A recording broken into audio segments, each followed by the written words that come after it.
Experience the thrill of the race with Scalextric, proud sponsors of the Motorsport podcast.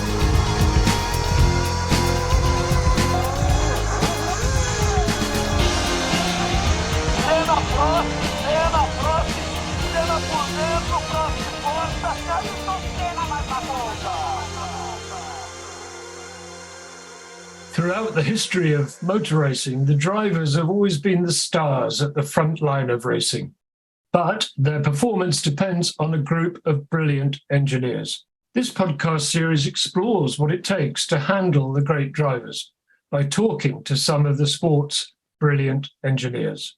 This podcast is brought to you in association with Scalextric, and we're joined today by Leena Gade for our latest episode of Engineering the Greats. Welcome, Leena, and thank you for the time. Hello, Rob, and it's my pleasure to talk to you today.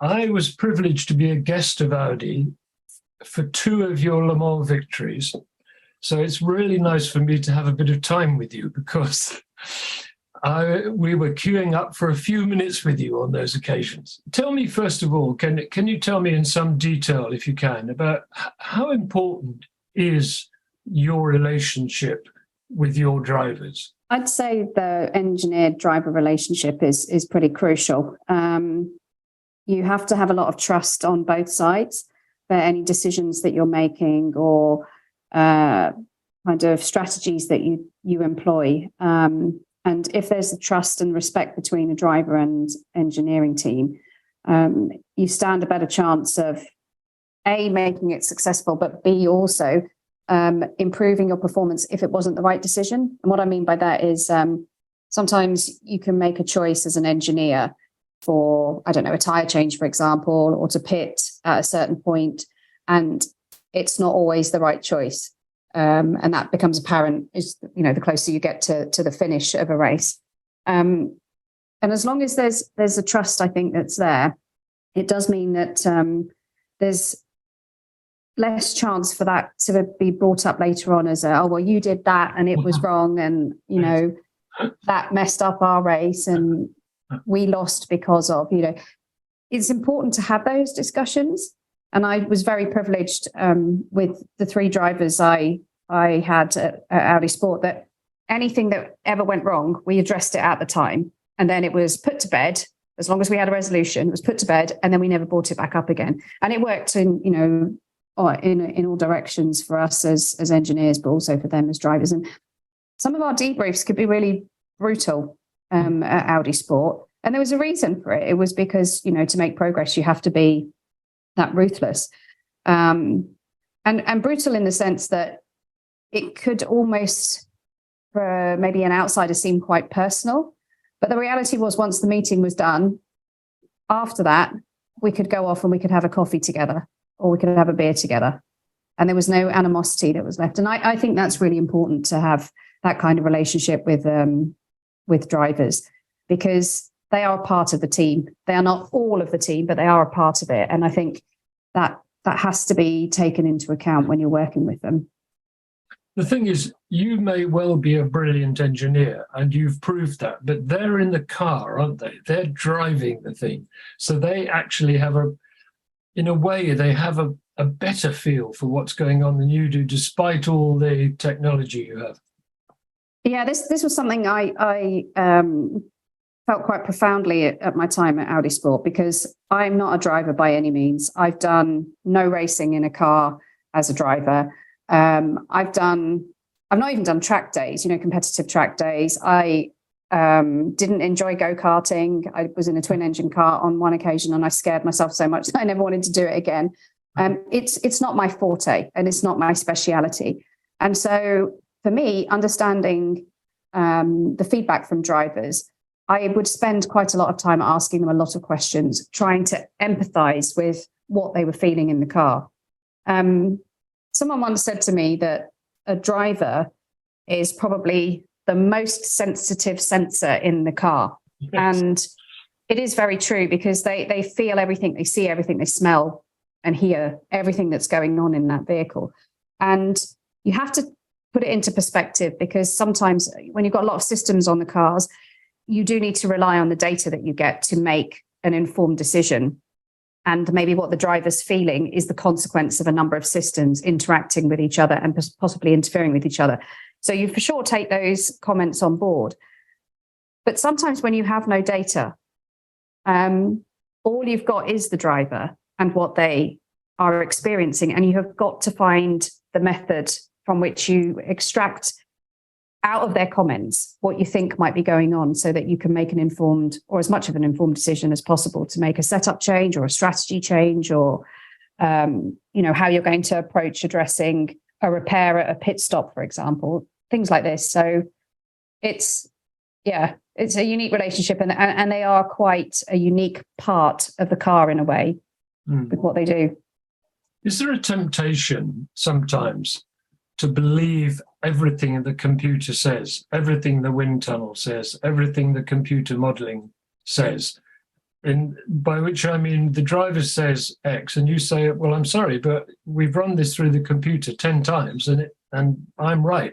In a word, yes, it can happen. And I think we should probably put it into perspective, to be fair. Nowadays, you've got a lot of good information that comes from the car with all the sensors that are on there.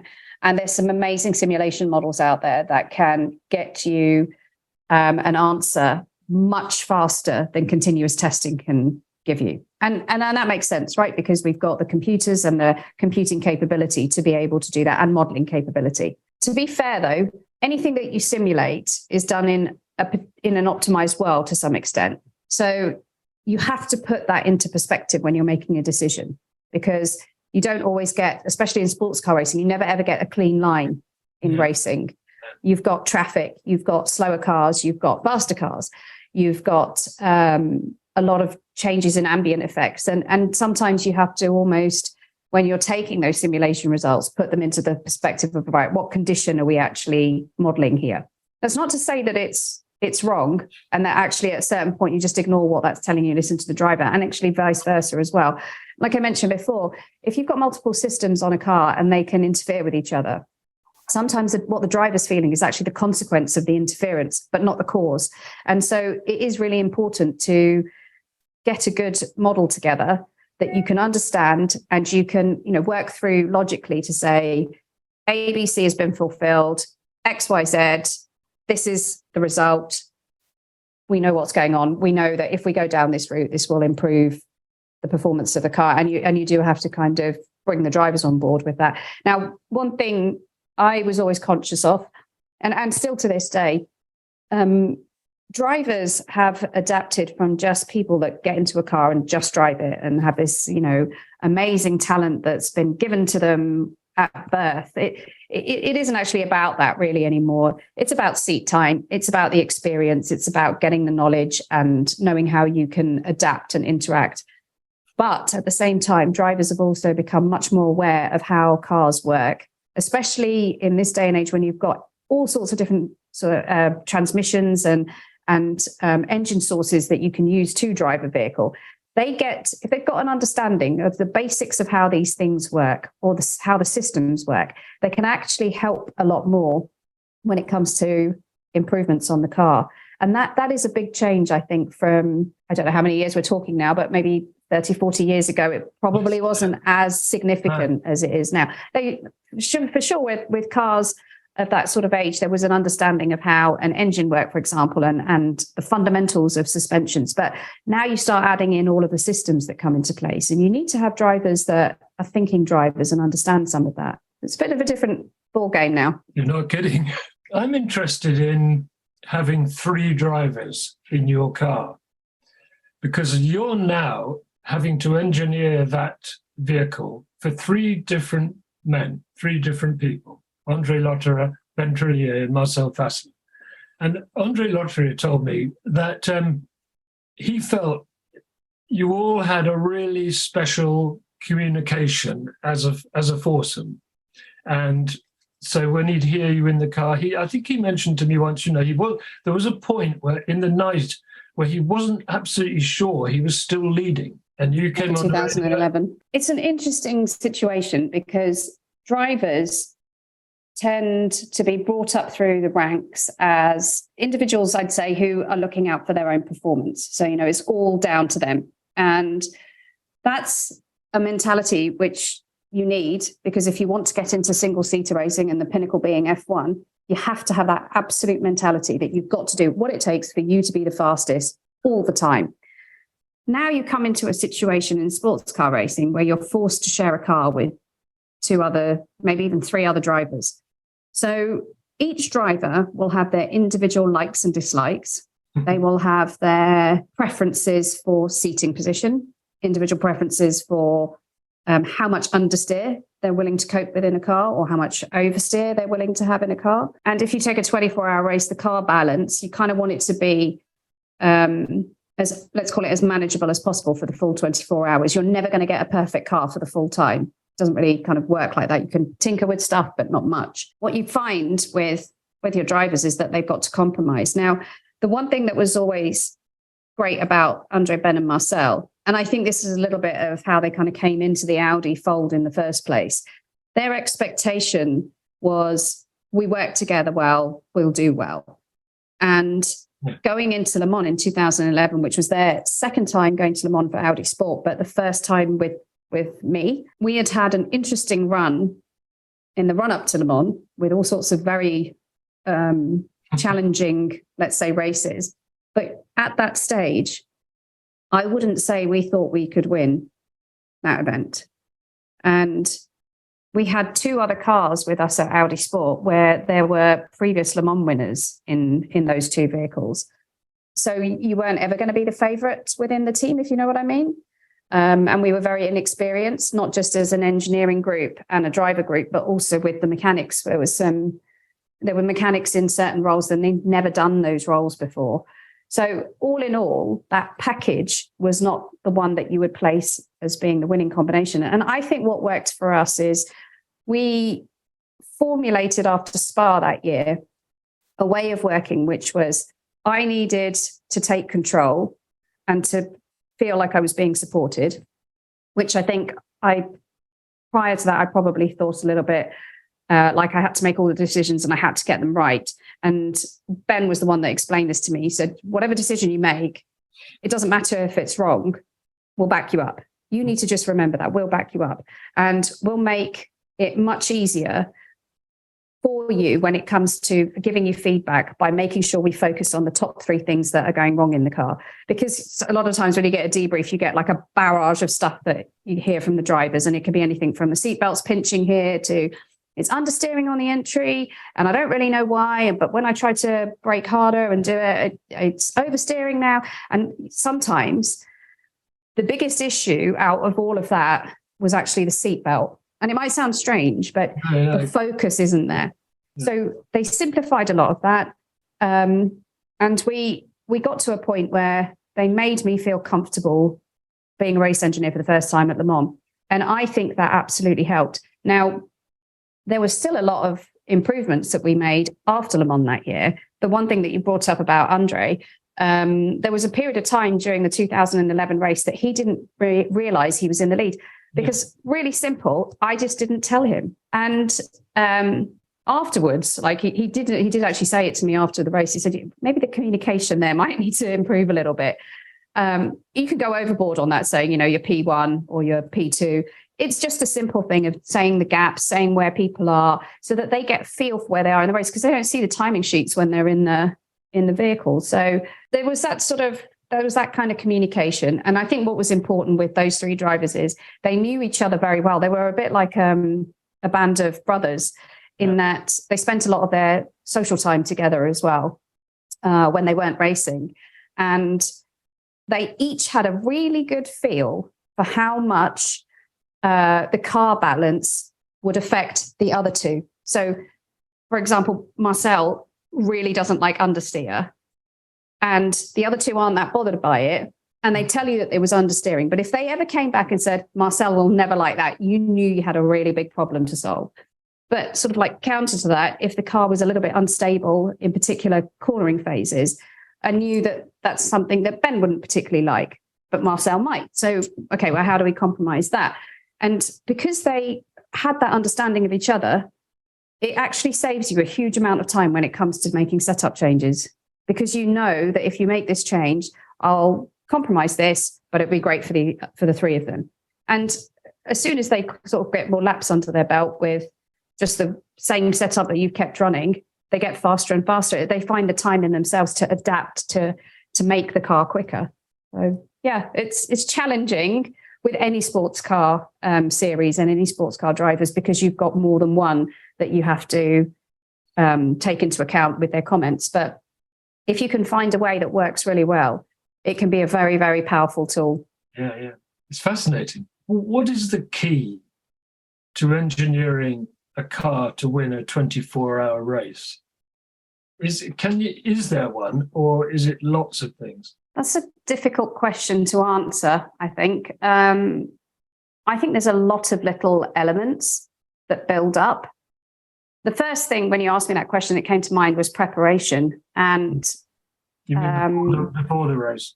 Before the race, yeah. I was very lucky to have raced with Audi Sport, because from right at the beginning of my career with them, their approach to racing was very much about structure and preparation and getting things done, so that when you got to the race week, you had a lot less kind of stress going on around you, because the noses for the cars hadn't been built up, or you hadn't trial fitted bodywork, or you hadn't got all of your engine maps sorted. And this is experience that Audi Sport gained over, a lot of years of not just sports car racing, but everything that they'd also done in touring cars and with rallying. We spent a lot of time in the run up to the pre-test, making sure that the cars were built correctly, and you had a bill of materials, but you also had the method by which they were put together. We did a lot of testing, and a lot of the time, anything that ever went wrong was logged and addressed. And we would always, as race engineers, I was certainly involved in a lot of what was going on, so I knew what was being improved or changed. But I was probably,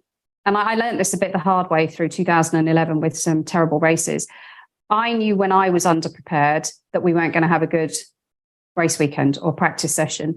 So I made sure that I had my list of things that I needed to get done, but I would always be on top of the mechanics to say, right, have we got this sorted, and have we trial fitted everything? My job lists were insanely long, but and I think the mechanics initially were a bit like, when we told her she needed to kind of sort herself out after Spa, we didn't quite mean this, but there was reasoning behind it. And I think because they understood that, in terms of getting the preparation done, it was better. There was another element in 2011, something that we did differently to the other two car crews. We always used to do parts change practice after Spa for every year. And the idea of that was that you would actually drive the car hot, and then you would do the parts change practice as a team. And invariably, there's always competition between the mechanics crews. And on our car, we were slow for just about everything. And it was quite disheartening, because you could almost see the sort of motivation being sapped from the guys. And I thought that's not really fair. I don't really know why a lot of this is happening, but I kind of took a look at it afterwards, watched some of the videos, and there was a bit of panic, a bit of miscommunication, that kind of thing. So I had specifically asked that whilst we were doing the build-up for the pre-test, that we had time set aside with our own race car to do parts change practice, because I wanted our guys to improve. And so they did it in the workshop, and we were the only car crew that did it, which I remember being told afterwards, because I decided not to go down and watch them. I told them, you time yourselves. This is your playground. You get to a place where you're happy with it. And I remember being told afterwards that the other two car crews were kind of watching and going, what are they doing? Why are they doing this now? And sort of laughing about it. And ultimately, when they were sort of doing it without any people watching, their times were faster than everybody else. And it was after the race that they came to me and said, actually, we hated you at the time for introducing even more work into our kind of day, but we fully appreciate now why you asked us to do it. And I said, well, as long as you understand what my reasoning was, it actually wasn't that I thought you couldn't change the parts. It was that I wanted you to feel confident that when you did change them, you'd be able to do them as fast, if not faster, than the others, because that's what will help us when we're at the race weekend.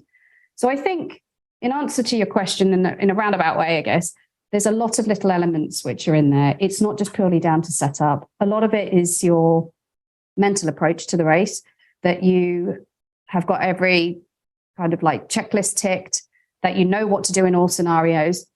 Invariably, those scenarios never turn up in the race. But when something does happen, you've got this massive pool of knowledge within your team on how to fix it. You'll always fix it faster. If you try to do it on the fly, you're going to spend a lot of time trying to do something that isn't going to be possible to do in like a competitive time frame. I think what follows on from that is the people. Motor racing is so much more than cars and speed. So how important for you were people like Baretsky, Ulrich, and Ralf Juttner as well? I mean, presumably they must have given you the confidence to do what you were able to do after that. Yeah, and I didn't kind of walk into Audi Sport as a race engineer. I came in 2007 as an assistant race engineer, and I learned how to be a race engineer from Howden Haynes. I owe him a huge amount of thanks for the career I've had, because his approach to race engineering was actually about the preparation side, but also the people side, the communication, how you spoke on the radio, this kind of thing. And I still do it to this day, just because they were all really good principles to have. I subsequently then met people like Ralf Juttner and Dr. Ulrich and Ulrich Baretsky. I remember with Dr. Ulrich, I was really scared to talk to him. And he's probably one of the most friendly people you'll ever meet. Yeah. And I also remember the first time I met Ulrich Baretsky, Howden had said to me, he's sort of like a figure that you'll never see anywhere else. And I just remember looking at him thinking, I kind of know what Howden means now. They were always very supportive. There was never any kind of, what is that person doing there type of scenario. That's not to say that didn't happen within the team. Sometimes people didn't necessarily fit the functions that we had them trying to fulfill. But I never felt that with those guys. If anything, I felt a huge amount of support and people behind me supporting not just my decisions, but also my thought process. Ralph was always very good at reminding me of stuff that I already had in my head, but I might not have actually said it. So like, oh no, Leena, you've got another set of new tyres. You can go for a qualifying run at Le Mans. And my response being, yeah, I know. Well, why haven't you done it? Because I don't want to do a qualifying run. Right. Okay, fine. We'll see why that might be afterwards. But I also was very aware that I had this massive knowledge pool within that group that I could tap into, because they had a lot more experience at Le Mans than I did, and had a lot more experience in sports car racing than I did. So I learned a lot from them. And I think I also was very acutely aware that the moment I became a race engineer and there began to be this interest from sort of the media side in this female race engineer, I was very conscious about getting decisions wrong and people thinking it was because I was a woman, not the public, but my team. Whereas in their eyes, it was, well, she got a decision wrong. Has she understood why that's happened? And has she got a solution? And I probably did have the solution to hand. And I think they felt that they could trust me. When I went into Le Mans in 2011, I honestly thought I was being fired after that race because I got so many things wrong. And the day I left in 2016, or did my last race in 2016 at Le Mans, Ralph had said some really nice things and had mentioned that just the way my attitude was had really helped things, because I was quite sure this is what we're doing and we're just doing it this way. Because sometimes you just need a decision made, and if it's wrong, it's wrong. If it's right, great. But he again, a bit like Howden or H, if I hadn't had that support, my career wouldn't have gone the way it did. And those question marks that I personally had, and some of the meetings we had in the run up to Le Mans in 2011, where we were thinking about changing the entire team structure around to try and get me more support, and ultimately sticking with what we had. Those guys didn't have to keep me as a race engineer for Le Mans that year, but they did. They trusted that I would get the decisions right. And so I owe them a lot. I respect them hugely. I learned so much from them. They were very influential, very influential. I mean, Audi Sports, the perfect university to graduate from, isn't it? It is, yeah. Yeah, definitely. If we go back to your childhood, possibly, if we can, because I'd like to try and sort of get a feel for where your passion, your interest for motor racing and engineering began. Because we're producing this series with Scalextrics. And I don't know about you, but it was the only present I wanted when I was a boy. I kept on asking and I got one, because so many people in racing mentioned that they were partly inspired either by, model cars, dinky toys, corgi toys, or their father's interest or whatever. What was it for you? So my interest actually started a bit back to front. I got interested in engineering when I was quite young. A lot of that was down to just the kind of upbringing I'd had. As a child, although I was born in the UK with my two younger sisters, we did move back to India. My parents wanted to resettle back over there. And we went to a place which was very different to England in sort of the late 80s. And we didn't have access to all of the toys that kids in England would have had access to. And anything that we did take over from the UK to India with us, if we broke it, we had to fix it because there wasn't an alternative. You weren't going to get another Lego set because they didn't have Lego. So a lot of the time was, as a kid, it was spent kind of putting things back together again. And I will say that Tina, my middle sister, and I, we actually would take a lot of stuff apart in the house just because we could. And because my mum wasn't watching and my dad might have been at work. So we'd had like the radio apart, the stereo apart, that kind of thing. And a lot of it was just out of kind of interest. The tools were left there. So we opened these things up, wanted to see how they worked. And it got us, I guess, interested in the mechanisms of what is put together in a system. And having then met some family friends of my parents whose son was studying engineering, when he told us what he was doing, we were like, wow, you could make a living out of doing this. Because up until that point, my career choices had been, I wanted to be all at once a botanist, an architect, an artist, quite a lot of science-based things here. And I hadn't really ever kind of chosen one thing. So when this engineering thing came along that we didn't know about, I would have been 11 or 12 and Tina would have been 3 years younger than me. The explanation of it was like, oh, wow, that sounds really interesting. We moved back to the UK and started watching F1 because her friends at school were watching it. And that's when we got interested in motorsport. It was kind of listening to the coverage on the BBC with Murray Walker and James Hunt. Yeah. And it wasn't just about the drivers and kind of the car. It was about the whole thing, about the team, about the people, about what went into it. And slowly we started to get more interested in the publications, reading about the engineering side of things. And it became clear that there was a career to be had. So that's kind of how we started, rather than being taken to a track. I think the first time we ever went to a racetrack, I would have been 16, 17 years old. And that was only because my mum let me have the car so I could take Tina with me. Yeah, we went down to Brands Hatch to see a touring car race. So it was a long while later. My parents were never really interested in motorsport. They became interested when we started watching it and then became slightly concerned, but they weren't the ones that dragged us into races or anything like that. This podcast is supported by Scalextric. Listeners can claim 10% off all Scalextric products by visiting www.scalextric.com and using the code RACE10. That's RACE in capital letters, followed by figure 10, RACE10, at checkout. This offer is valid until the 30th of September this year and cannot be used in conjunction with any other offer. A full list of terms and conditions is available on the Scalextric website. How difficult was it in the beginning to be a woman in such a man's world, which, let's face it, it was a man's world? Did it give you problems that maybe you might not have today? It is a question I don't particularly like. I know you don't, but Tina answers this one really well. She basically would say, I don't know how difficult it is being a man, so I can't really compare it. And she's got a point.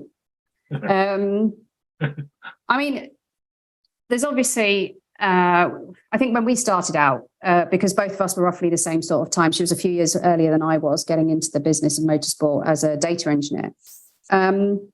It was noticeable that there weren't very many females around that were either working on cars as engineers or mechanics or driving.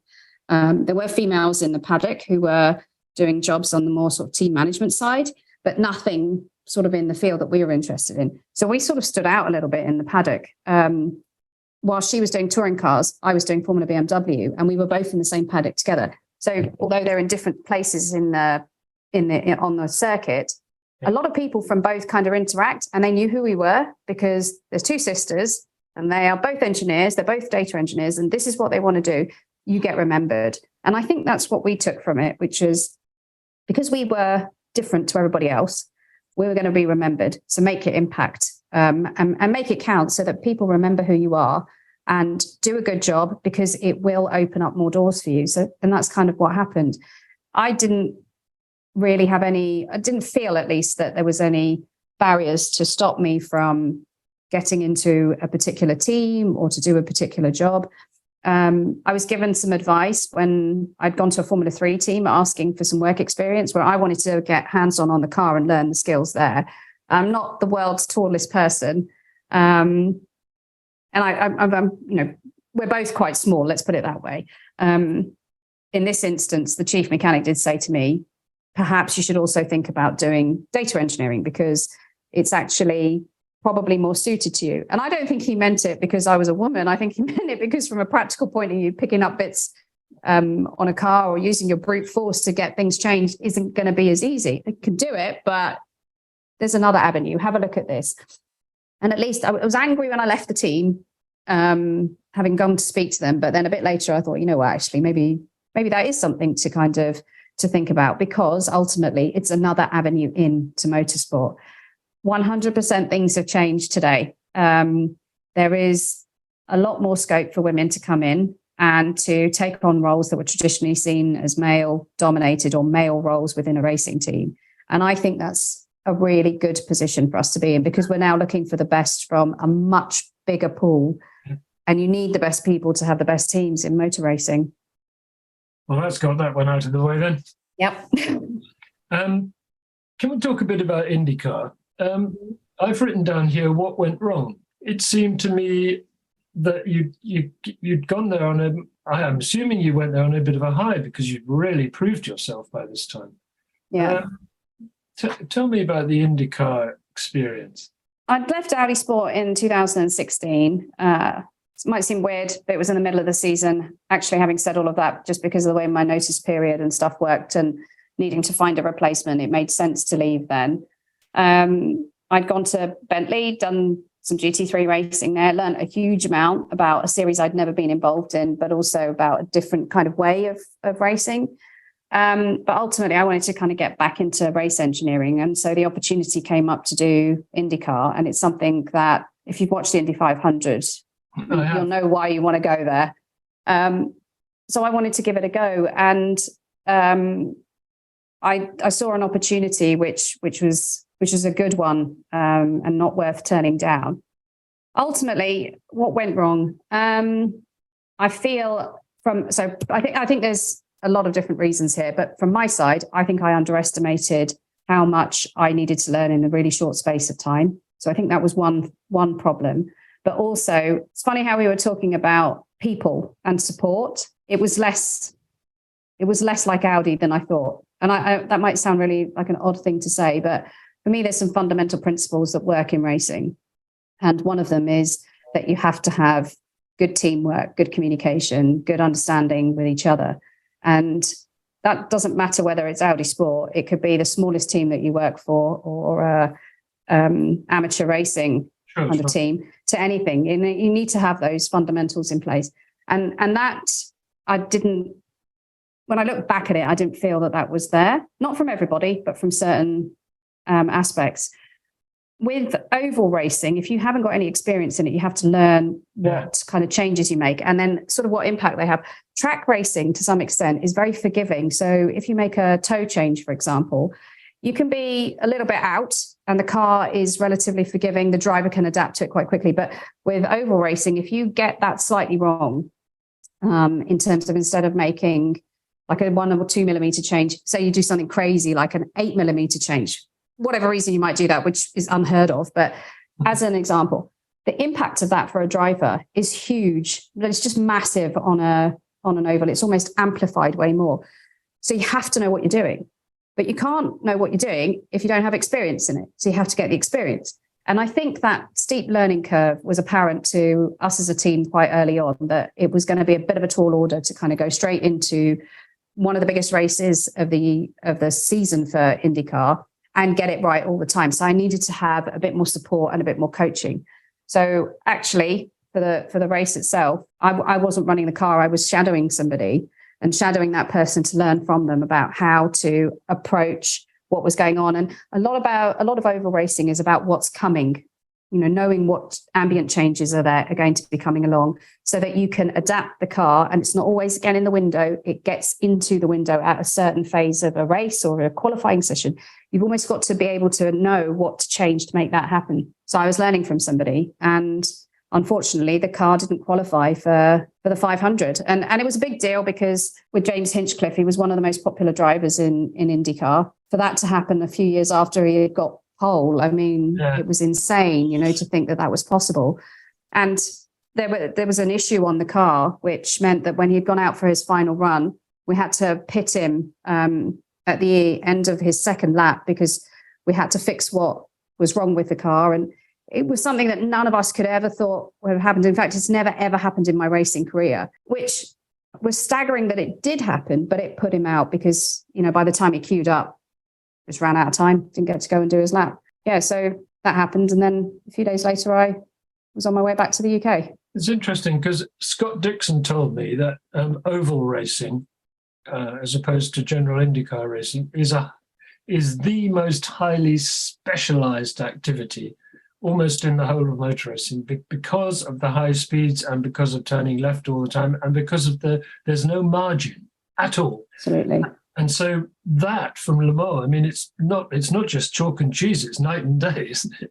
Yeah, and I think, there's people who have been doing IndyCar racing for decades and are still learning and still perfecting what they're doing. And I have the utmost respect for what they do because and that's actually not just IndyCar racing. We're talking about NASCAR as well here. That knowledge pool, that gaining of that information, knowing what to do, it doesn't just happen. You can't read a book. You can't just simulate it. That's not how it works.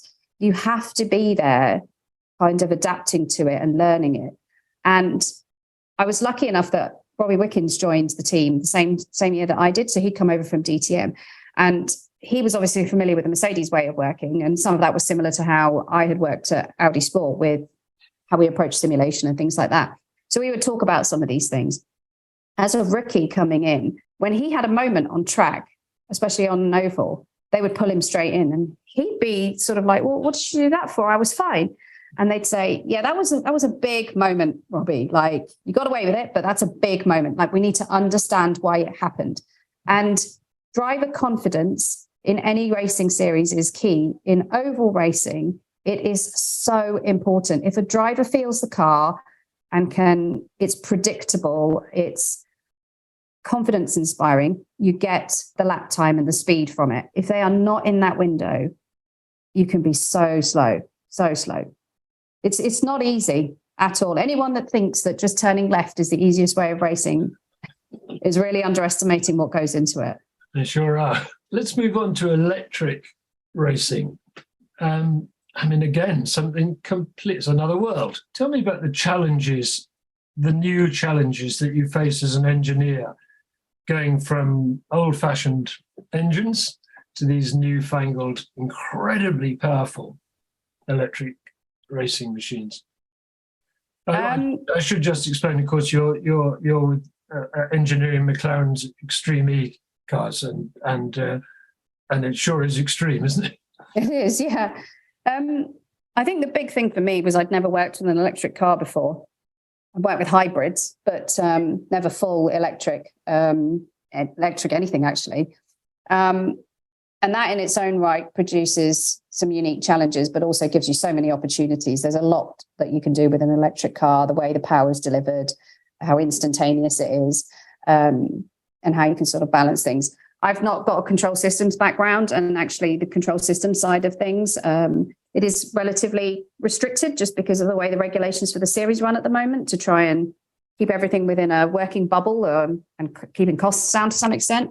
But the systems side, quickly explain what you mean by control systems, just so so sort of like the software behind how a car operates. There's mechanisms by which you can redistribute power, because we have a motor per axle. You can change how much you put on the rear axle versus the front axle. Consequently, that has an influence on how a car drives into, through, and out of a corner. You can also change, like some of the really sophisticated systems you get. And I'm not saying this is on the Extreme E-car, but you can get brake-by-wire systems, steer-by-wire systems, all of this kind of thing. Behind all of that, the kind of software that runs behind it is the control system side of things. And that's something that I haven't really done in my career, just because usually there's a control systems engineer. Now, what's different about Extreme E is you've only got 2 engineers. And I'm very lucky that with Tina being on the same project, this is actually something that she's done in the past. So it's been an opportunity to learn concepts, at least. I'm not good at programming. We shouldn't get Leena programming anything. But I've learned from her how you approach these kind of challenges. And because she's got a lot of experience in electric cars, already there's a lot of knowledge base that she has on how you would distribute power, how you would, if you could change something, what you would change to kind of make the braking more efficient, that kind of thing. So from that point of view, it's been completely different. Then add into that we go to an event. The first time we see the track is on the track walk, and you see the surfaces that you're on. It's not tarmac. There's no curbs. There's runoff, but it's not really runoff. It's high-speed corners, low-speed corners, jumps, surfaces which move underneath the tyres. The tyres are different again. The weight of the car is like 2-3 times what I'm used to. It's a completely different discipline. And there's the off-road element, the electric element, the element of working in a really small team instead of like a team of 20 people per car. It's quite a new challenge. A good one, really good one. Absolutely. But you say it's a small team, but you're part of a huge organization, McLaren. I mean, 60 years of McLaren this year, after all. And yeah. So do you have access to other brains within the organization, or are you a self-contained unit? No, we have access to other areas, and we're part of the McLaren Electric Racing Group, which has grown obviously since the Formula E acquisition, and that's been great as well. There's a few people on the Formula E side that I know from previous racing, so they're not completely unfamiliar certainly to me or to Tina actually. And we've been able to share a lot of experiences or get help from the electric racing guys on software that we might want to be able to make our jobs a lot faster and quicker on a race weekend. At the same time, we've got this pool of immense knowledge at McLaren from people who've been there for a number of years, and being able to tap into that to ask them questions, for them to actually ask us questions, which instigate a thought like, oh, maybe we should try something like this. That's been really unique. It's an amazing organization to work within. It really is. It's creative as well, isn't it? Because it's new. It's like all new things gives you this space to push the boundary, create. And as an engineer, surely that's a dream, isn't it? Yeah, I've been thinking about this a little bit because the other part of my day job, I work for a company called Multimatic, and I have a team of 3 young engineers that work with me. And one of them's got an immense amount of knowledge on one of our particular test rigs. All 3 of them are in racing. 2 of them are race engineers. And I always find talking to them and asking them questions about how their race weekend's gone, I always learn something from them. They don't believe me when I tell them this, but you always do. And I think that's the key in racing. You can keep doing the same thing over and over again. And I almost felt this a little bit at Audi Sport, that I'd kind of done everything I needed to, and I didn't need to get any more out of that form of racing. I needed to try something else. Every time I've done something different, I've learned something. Even though the IndyCar experience wasn't the most pleasant in the end, and it didn't really work out, I came away from that, took a break, then went into doing racing with Multimatic on the Mazda DPI. And I took stuff that I'd learned from IndyCar there, which I never thought at the time I would be doing. Just the way you approach analysing dampers and what you can do with them. It's playing with damping is huge in the US, much more than we do in Europe. A lot of that's because the style of tracks forces you to do that kind of thing. Then working for a company from like Multimatic, who've got their own technology with their dampers, and then being exposed to how those dampers work and what you can do with them, all of a sudden this whole new world opens up and you can play with that. So there's been a learning experience there. And I think one of the reasons why I was keen to do the Extreme E project was because when I first saw it announced, it was so completely different to anything else that it sounded interesting and something that I felt as Multimatic we should certainly be involved in because of the off-road element and the dampers. But then when McLaren asked me to kind of get involved in it, I thought, this could be the one and only chance I get. Better take it. And I've been able to dovetail both together and gain a lot out of it. I've learned a huge amount in quite a short space of time, really. And it's kept it creative, like you say. And it's really important to have that. One last thing on electric racing. It seems to me that the weight of the battery or batteries is the biggest stumbling block towards getting really great electric racing. And as an engineer, I assume that all this weight is a bit of a problem, isn't it? I mean, because you're not allowed to move it around, are you? So in Extreme E in particular, we've got a really large battery. The way we use our electric power is different to Formula E, for example, in that we just drive flat out. We don't recuperate any energy. We drive, it gets to a certain level, we come back in after the number of laps we've done, we charge and we cool.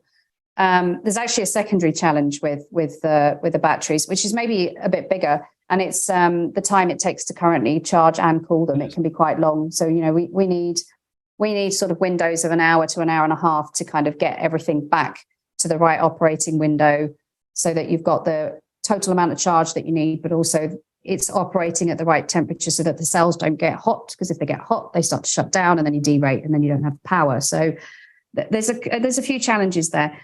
What's happened in the sort of last few years, though, and I think accelerated a little bit by the automotive industry going down the route of electric or being forced to go down that route because Dieselgate wasn't exactly a great advert for internal combustion engines, is that the technology has pushed forward. And Formula E has been talking about fast charging, and it's been put off for a year, I guess it is. But that fast charging now extends the length of a race, because a bit like using up fuel, once your car's empty, you've got to fill it up again to carry on or use it for strategic purposes.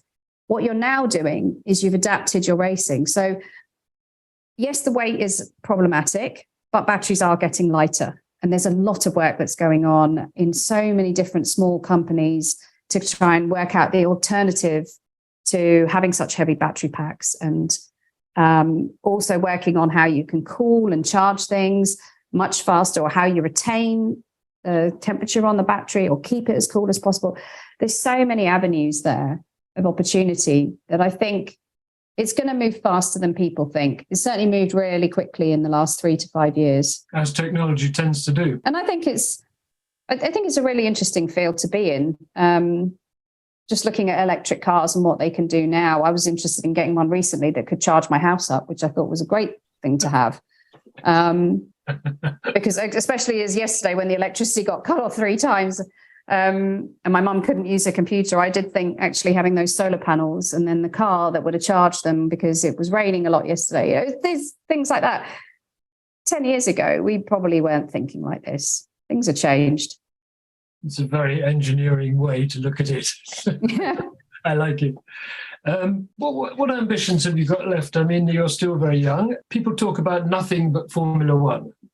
Formula One, it's all about Formula One. But actually, as an engineer, it's not really a very special place to be, because the rules are so prescriptive. I mean, first of all, do you agree with that? And secondly, would you find that as a creative engineer frustrating? I think that motorsport has changed a lot in the last 20 years, with numerous external influences kind of pushing teams into looking for where their funding comes from. And this is across the board in motorsport.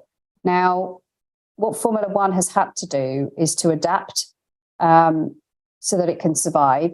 From a marketing point of view, there's been so much stuff that's been out there, like the Drive to Survive series, that brings it much closer to home. The kind of thing that I would have probably watched when I was quite young and gone, wow, that's what I really want to do. Because I think it has actually sparked that interest for a lot of people, either as fans or as wanting to be part of the series. At the same time, if you don't adapt, you're not going to survive. And let's be honest about this. In this day and age, when we're questioning our use of fossil fuels, if motorsport doesn't move fast enough, it won't take long for it to become irrelevant. And electric's one method, but you have got alternative fuels. Audi used an alternative fuel for a while, and it was successful. It had its time. It's now no longer used. There's moves to look at other stuff. I think that's where motorsport is quite unique, that there is creativity still in there. You could arguably say that Formula One today is nothing like it was sort of 20 years ago, 10 years ago even, and it was much better then. And if you keep looking backwards, you're never going to find the ways to survive and move forwards. And I think that's what's really important here. Motorsport has an opportunity to remain relevant in for the foreseeable future. And I think all series are actually now looking at this. There's already a series which are looking at alternative fuels. And that's obviously something that's coming to Formula One. So from a creative point of view, there is still a lot to be gained from what motorsport can offer. Also, there's kind of like a split almost in the way fans support racing now. You've got people who are diehard internal combustion engine stalwarts. They do not want to see anything else. And I remember when Formula E first started, a lot of people were like, what is this? It's never going to survive. It's still going today. There's an audience that's been created that supports it. That's also kind of important. We are part of an entertainment industry at the end of the day. Sure. Some of the things that we discover within motorsport do make it into the automotive world. Actually, a lot is coming the other way around because it moves much faster on the OEM side. Yeah. Again, that's actually quite an interesting way of doing it. It almost goes back to when, let's say, Le Mans first started. It was automotive companies wanting to go somewhere where they could prove they had the fastest cars that could drive the longest distance in a set amount of time. I guess it's the same, but we've moved technology on. And whether you agree with what Formula One has become, whether you agree with what NASCAR's become, because that's changed a lot in the last few years.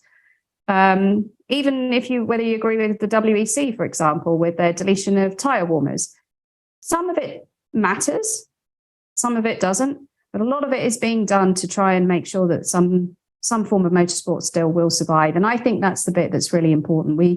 We do face a challenge, and if motorsport doesn't think kind of early enough about it, there's probably a lot that could stop sooner than we think. And I think it's a real threat. So there's still a lot more to achieve in racing. Well, yes, and also if it's a threat to the planet, it's a threat to everything, isn't it? Yeah, definitely. Lastly, I know you don't like hypothetical things as an engineer, but in less than 3 years' time, Audi will be in the Formula One pit lane, and so will McLaren. Would you be interested in joining? Oh, that's an interesting question that's never been posed. Look, the interest in the changes coming for 2026 are enough to make a number of different companies want to look at Formula One. And this is, I guess, kind of what I was saying about surviving in motorsport. They're obviously doing something correctly to bring more manufacturers in. This can only be a good thing because it ensures survival. It makes it healthier. If all that comes out of it is actually that those manufacturers go, well, we want to do motorsport in F1, but actually we want to have other racing cars in other series. It's done a really good thing. Now, have I thought about that scenario? Well, you are now. Well, I am now, yeah. That's an interesting question. Yeah, that would be quite a lot of fun to kind of see. You haven't given me an answer. Yeah, I don't really know what the answer is. It's a hypothetical one. Okay, well, I guess we'll find out, won't we? Yeah. Thank you so much for giving us your time. I could go on forever. It's fascinating. And I hope you'll join us again one day and maybe in yet another new project. It'd be fantastic. Yep. No, thank you, Rob. It's been my pleasure speaking to you. Thank you for taking part in our new series. which is supported, of course, by Scalextric. We'll be back soon with another Engineering the Greats. Thank you, Leena. Thank you.